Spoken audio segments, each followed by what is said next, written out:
Hi, my name is Cheryl Lynn. I am a psychic medium, angel channel, and I work as a spirit-assisted life coach.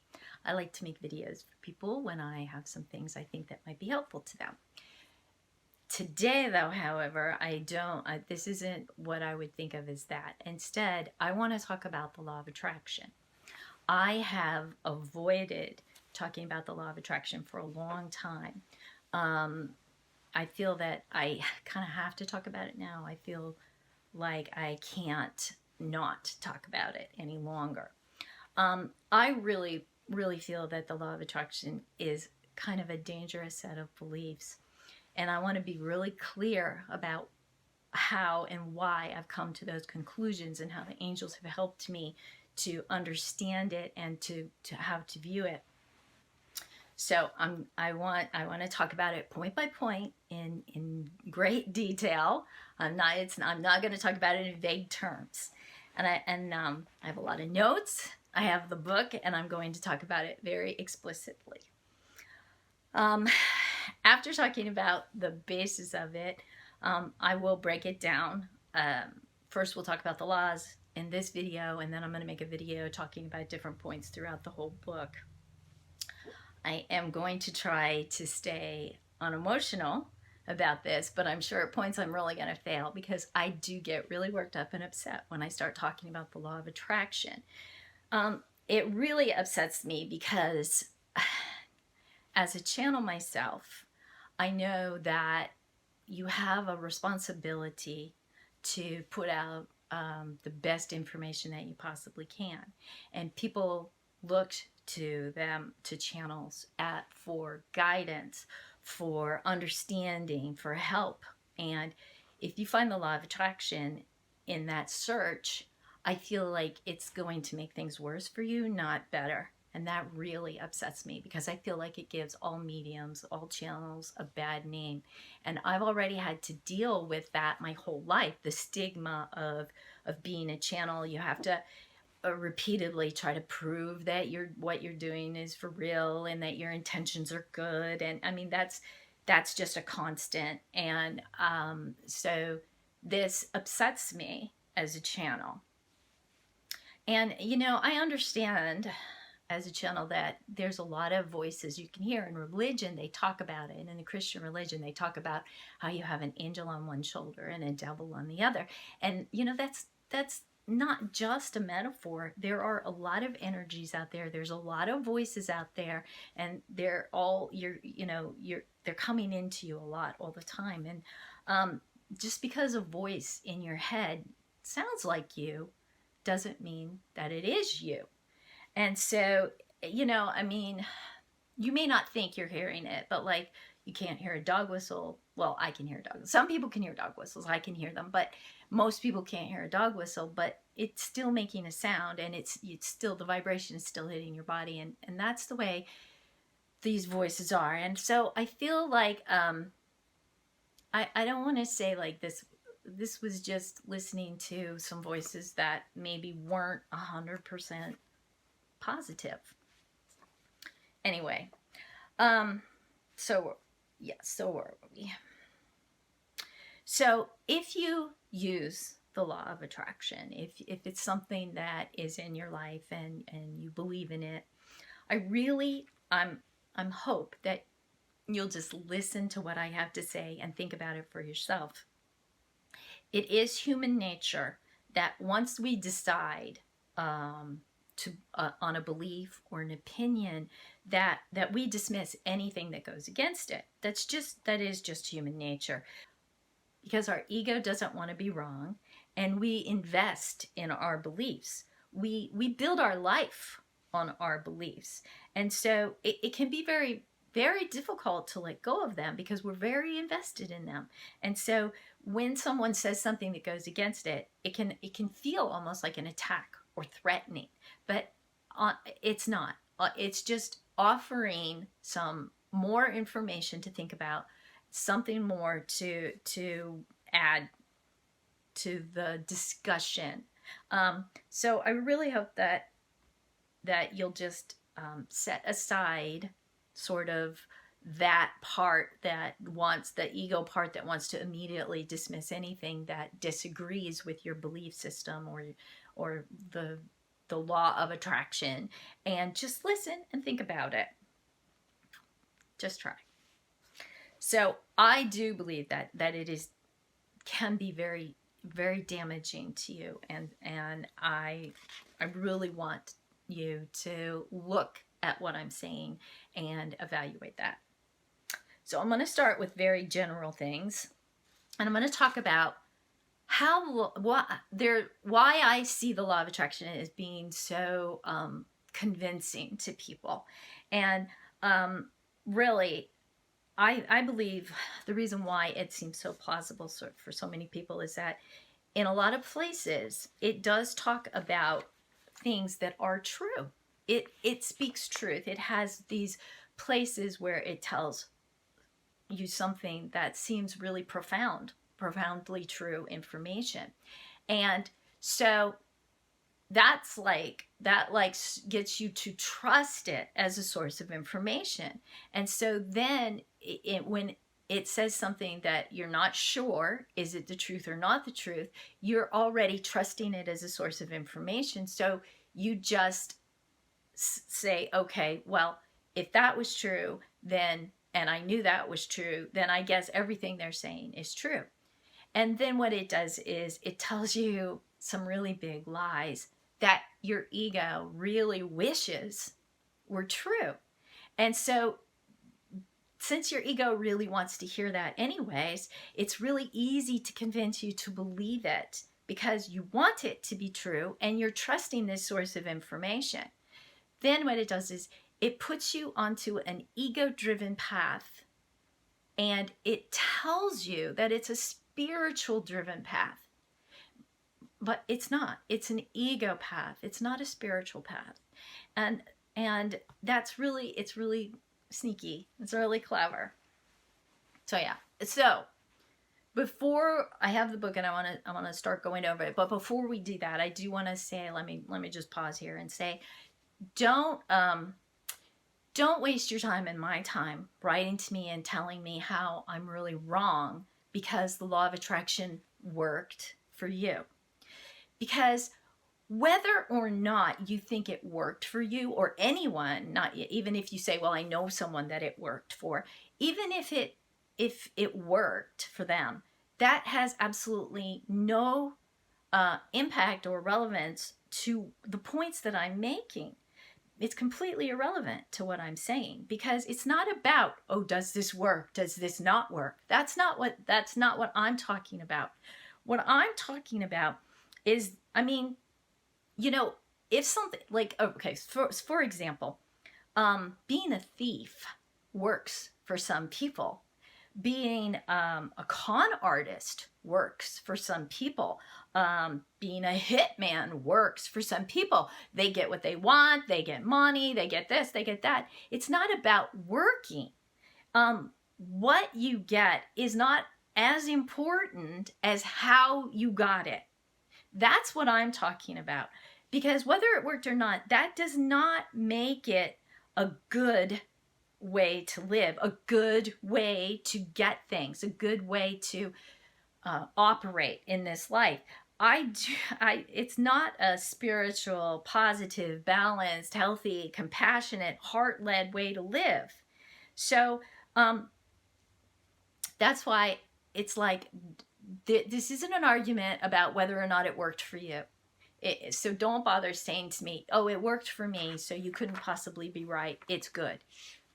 Working or not does not prove it's good. Does not prove that it is a spiritual path. And that's my point. That's what I'm talking about. So please don't write to me and tell me, oh, no, it works. That's not what I'm discussing here.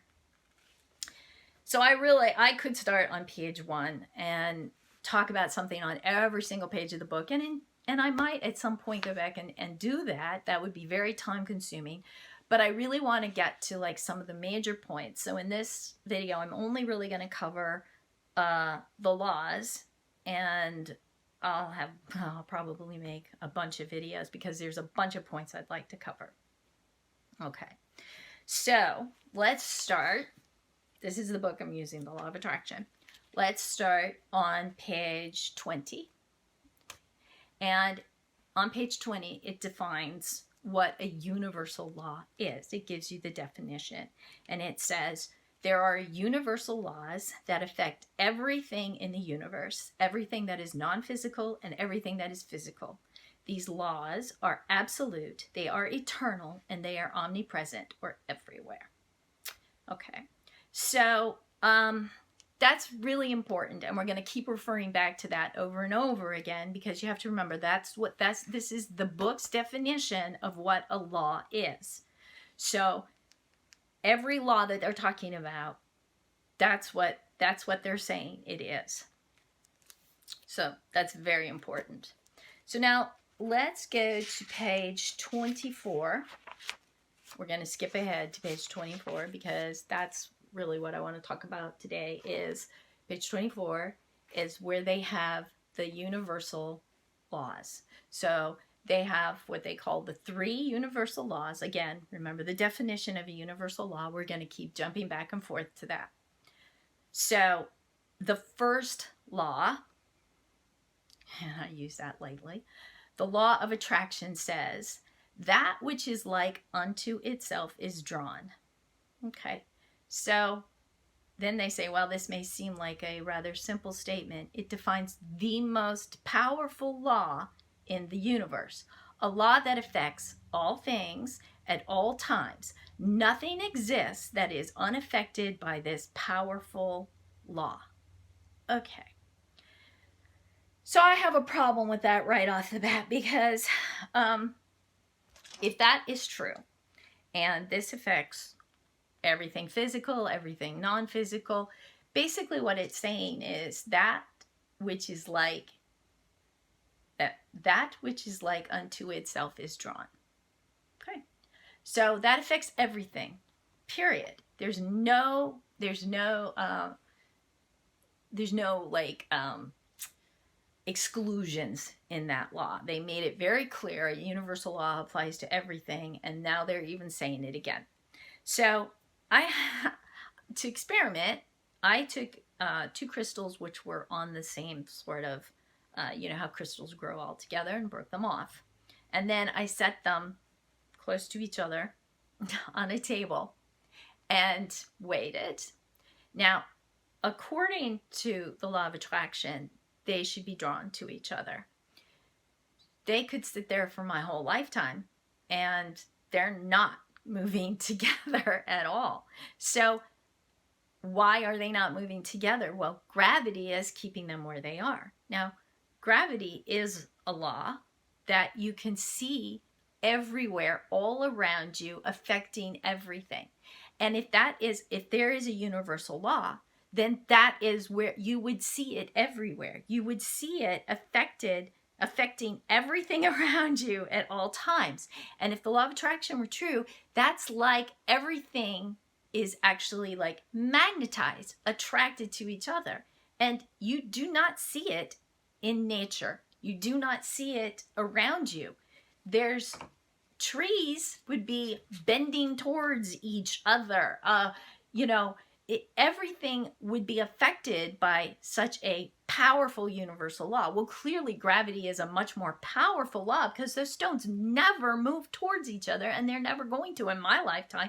It's just the way it is. Those things do not. So right there, I have a problem with this statement. It to me, I can't see it, and you should be able to see it everywhere. And what's really interesting is on page 61,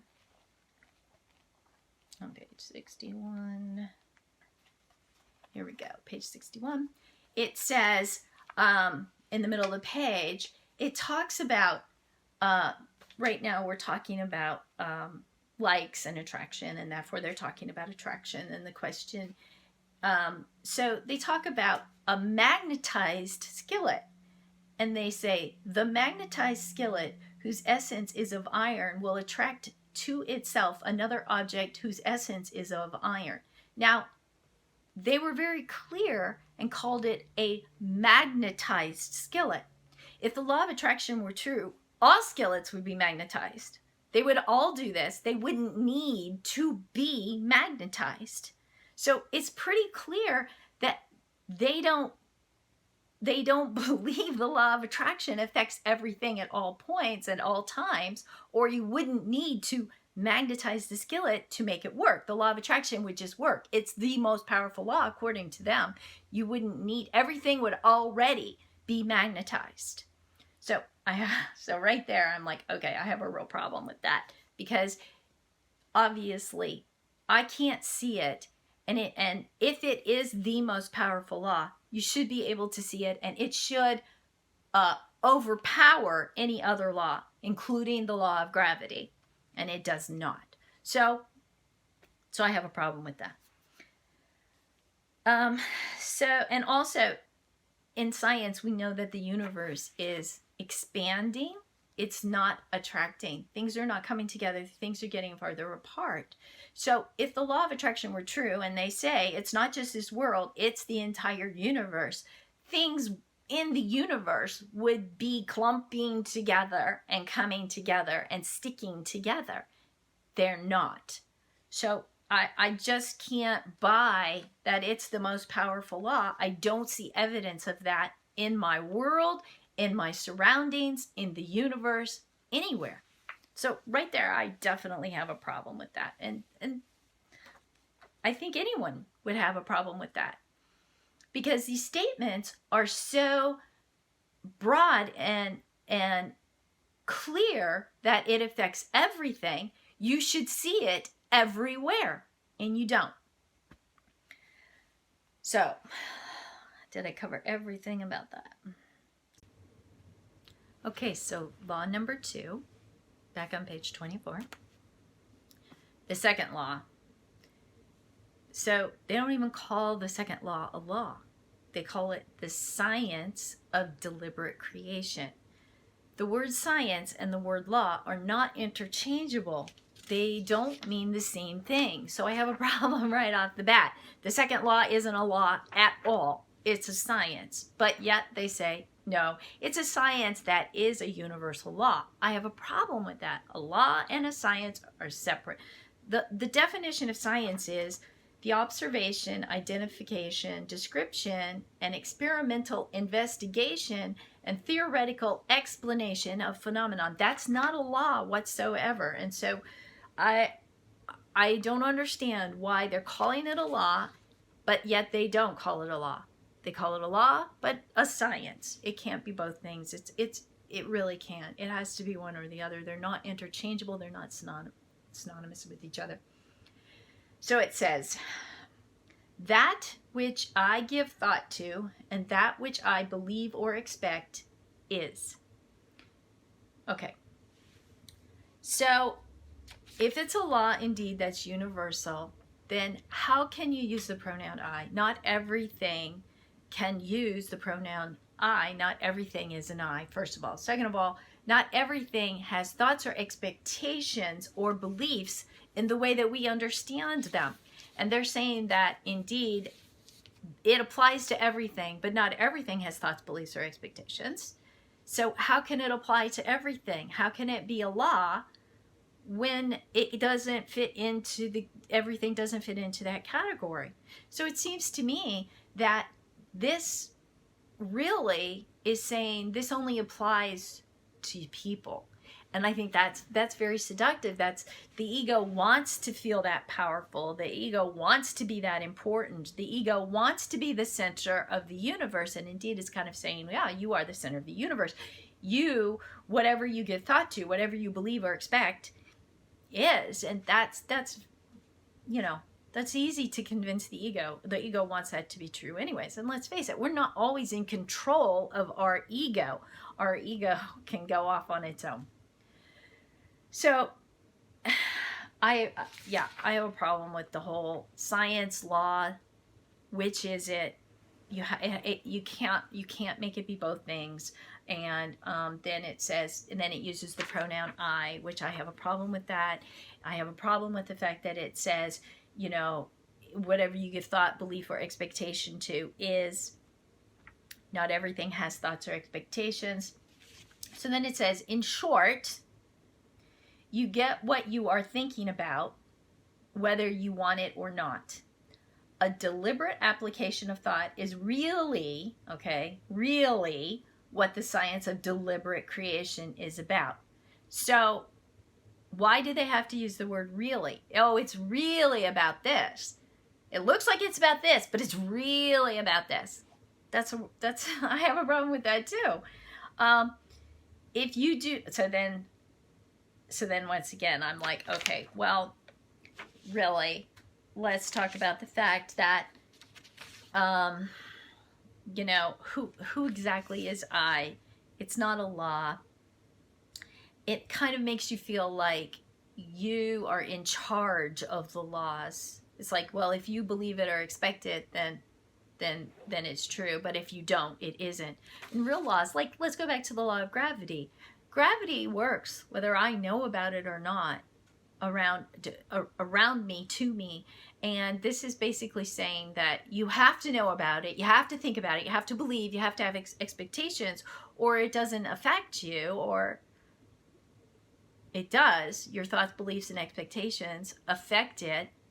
And obviously there's just no evidence to back that up. No evidence to support any of this, and it doesn't even logically hold together. And then it says, for if you do not understand these laws, once again, referring to them as laws, you can't interchange science and law, and deliberately apply them, then you may very well be creating by default. Once again, you may or you may not. Now, that's really convenient for them because it's like, oh, well, you may be or you may not. It's like, well, maybe, maybe not. It either is or it isn't. It's either a law, once again, their words, not mine. A law is universal, everywhere, all the time, period, no matter what. And now they're saying, well, maybe it is and maybe it isn't. Well, it can't be both things. It can't be universal and true no matter what. And then, well, maybe it is true and maybe it isn't. I really have a big problem with that also. All right. So I feel like they do that a lot. They go back and forth between it's definitely true and maybe it's true. And I'll point out where I've marked hundreds of pages. I've gone through page after page, picking out the places where they do that, pointing it out. And I'm going to go through and show people and talk about it so that you can think about it for yourself and you can see how often they do that, how many times they say, this is definitely true, and then they go, well, maybe it is and maybe it isn't true. If you're looking to someone for guidance and they're telling you, well, this is true for sure, and then they go, but maybe not, that's not someone I would want to go to guidance for. It feels very manipulative to me, and that upsets me. I don't like people being manipulated. Give them information. Let them decide for themselves. Let them make their own choices. Don't manipulate them. And this is starting to feel very manipulative, and I'll show you more places where I feel it's very manipulative. Okay, so let's move on again, because I really just want to cover the basics. It's hard to cover just the basics. I want to make a bunch of points.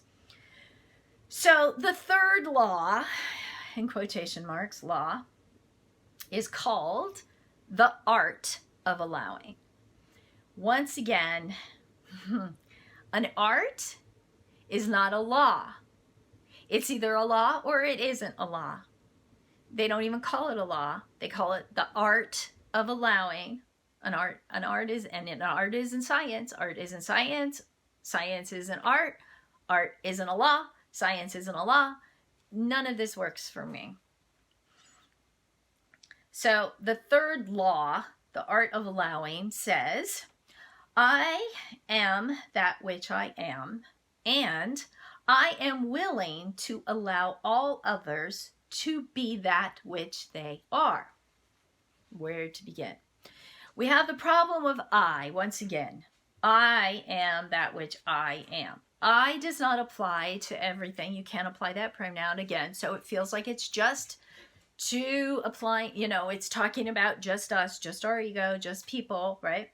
So that's a problem right there, because once again, their definition of a universal law is everything, everywhere, and I can't really be applied to that. And then we have the word willing. I am willing. Okay, that's a choice. How can you even call a choice a law? If I am willing, that's saying I am choosing, or I am not choosing. It doesn't matter, but I am choosing. So you can't have choice in law unless it's stated like, if you choose to do this, then this will happen always 100% of the time. That can be a law. But there isn't that. There is no if this, then that. It doesn't say that. It doesn't say if you are willing to allow all others to be that which they are, then this happens. I could get behind that sort of as a definition of a law, but not the way they have it stated. It's more of a commandment than a law. It's like, this is how you should live. But that's not a law. It's advice. And so to call advice a law, once again, I have a real problem with their definition of a law. That's the way it is, period, affects everything universally all the time. So choice cannot be part of that. And, okay, so here's a big problem that I also have with this statement. If law number 2 if law number 2 is true, then why do you even need law number 3? Because law number 2 says that basically that which I give thought to and that which I believe or expect is. Why would you need to allow anyone to be anything that you do not believe or expect or want them to be? You have the power to make it as you wish. So why would you allow anything that you do not wish? Why do you need to allow anything that you do not wish? Law number 2 says you don't have to. Law number 2 says you're basically a god. You can make it however you want. So why is law number 3 is actually pointless if law number 2 is true. So you have to choose which one you're going to choose to believe it. Why would you need law number 3? You wouldn't. And so let's also talk about how, let's see, okay, so here's another really interesting part of law number 3. I am that which I am.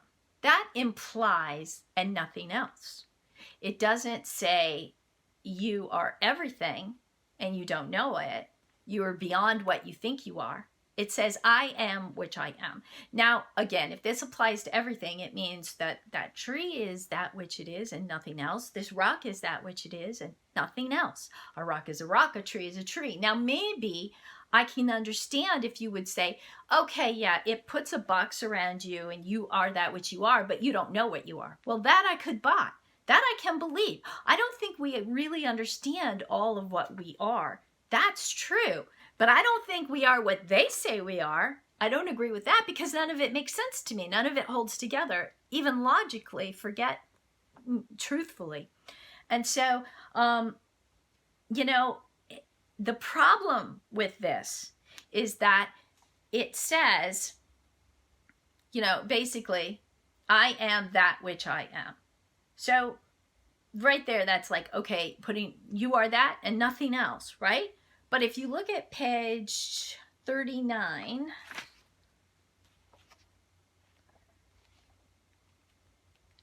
it says, and again, this is one of the big contradictions that I keep finding over and over again.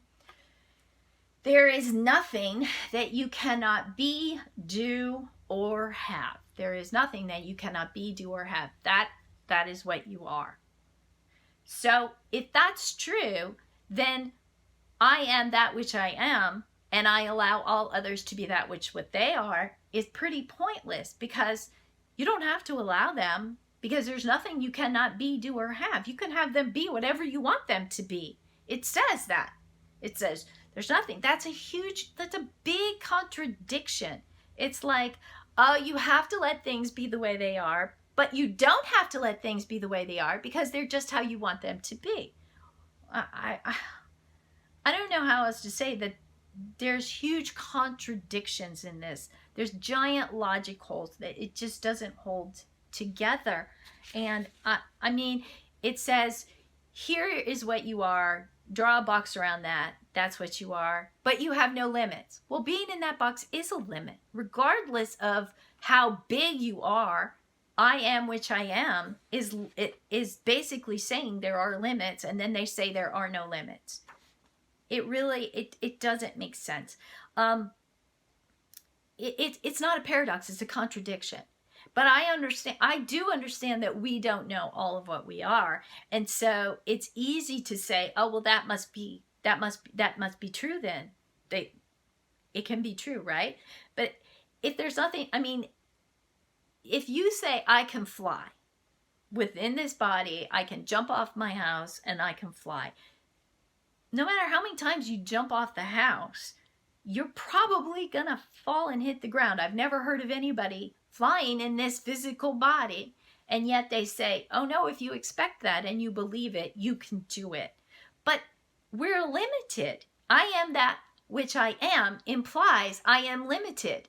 I cannot fly because I am in this physical body right now. Now, maybe as a spirit I can fly, but in this body, I can't fly. And so it takes away all of the understanding of limits. And limits is really what this life is about. This life is really about our limits. Everything in our reality is limited. Our days are limited. Our time is limited. Our energy is limited. And that's such a beautiful thing, because it's a real gift. Because without those limits, we don't have appreciation, and we need to appreciate those things. We need to understand they are limited. And so when you take away all of those limits, you take away one of the big gifts of the human experience, of the physical experience of limitations.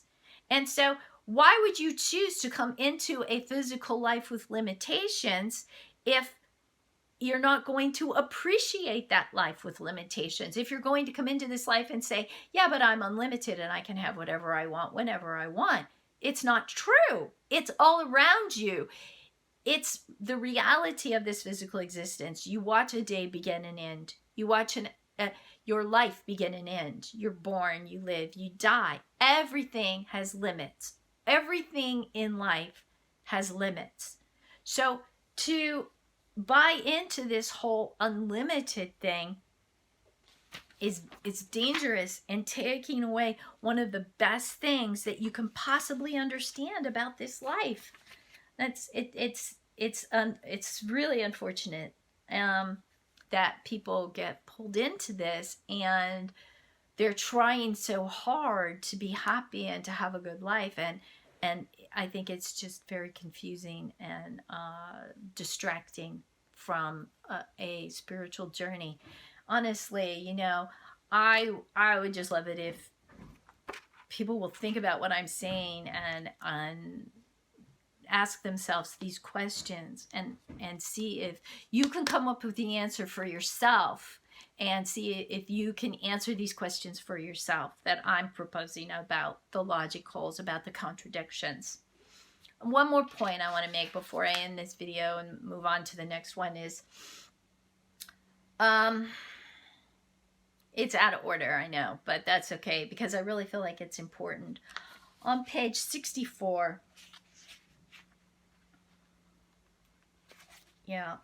on page 64, I think this is one of the really damaging points also that really confuses people and can be hurtful.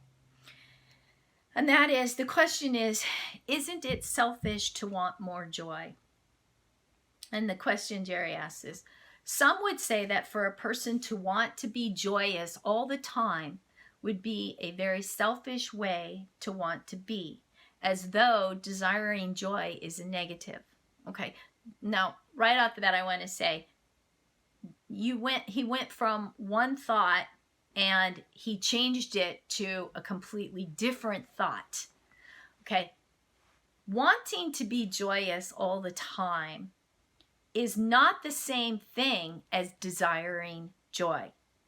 So desiring joy means that I would like to be happy. However, I also understand sorrow and negative feeling emotions, that they are real and that they are something that I'm going to experience. So desiring only joy all the time, is not the same thing as desiring joy. Those are two totally separate things, and he makes them one thing. And that's not the way it works. So then the answer from the Abrahams is, we are often accused of teaching selfishness, and we always agree that we certainly do teach selfishness. Now pay attention, folks. That's important. That's an important point. They're admitting that this is selfishness, but now they're going to tell you why that's okay. And they say, for you cannot perceive life from any perspective other than from that of yourself. Absolutely true.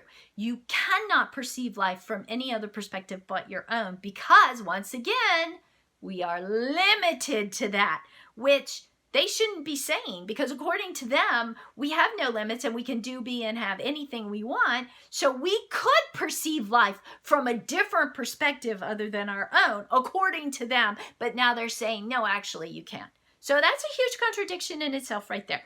They're saying, yeah, you can do whatever you want, but not this.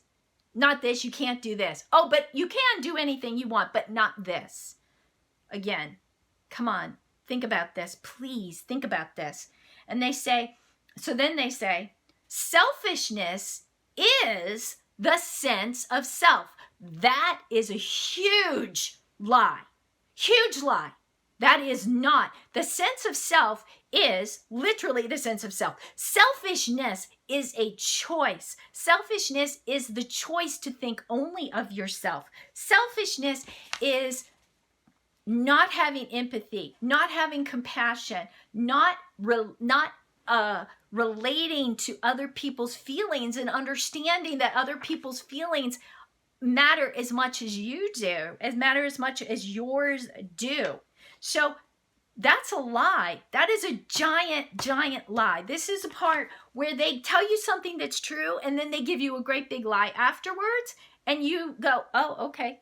You know, you buy it. Because it feels good. It feels good to your ego to be told it's not only is it okay to be selfish, you actually don't have any other choice. Selfish is just what you are. That is not true. I want to be very clear. Being selfish is a choice. It is a choice. And you can choose to be selfish if you want to, but that's an ego-driven choice.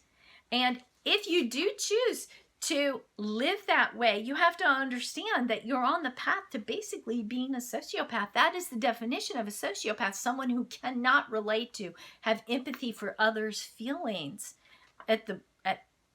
Perhaps you become a narcissist even. And that is not a spiritual, heart-driven, compassionate, empathetic, good, what I would call a spiritually good way of living. So I think it's really important that you understand that these lies are easy to feed to your ego, but very damaging to the choices that you're making, because they're telling you you're not making a choice, that it's just the way it is, and that's not true. So please think about this. Please consider what I have what I've said to you about this. And if you can make it all work for yourself, I'd be very surprised.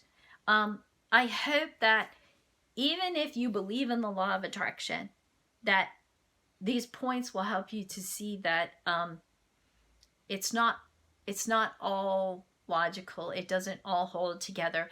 It doesn't exist in nature all around you. And so you'll look at it This is only the first of, I'm sure, lots of videos that I'm going to make, because there's lots of points that I want to make.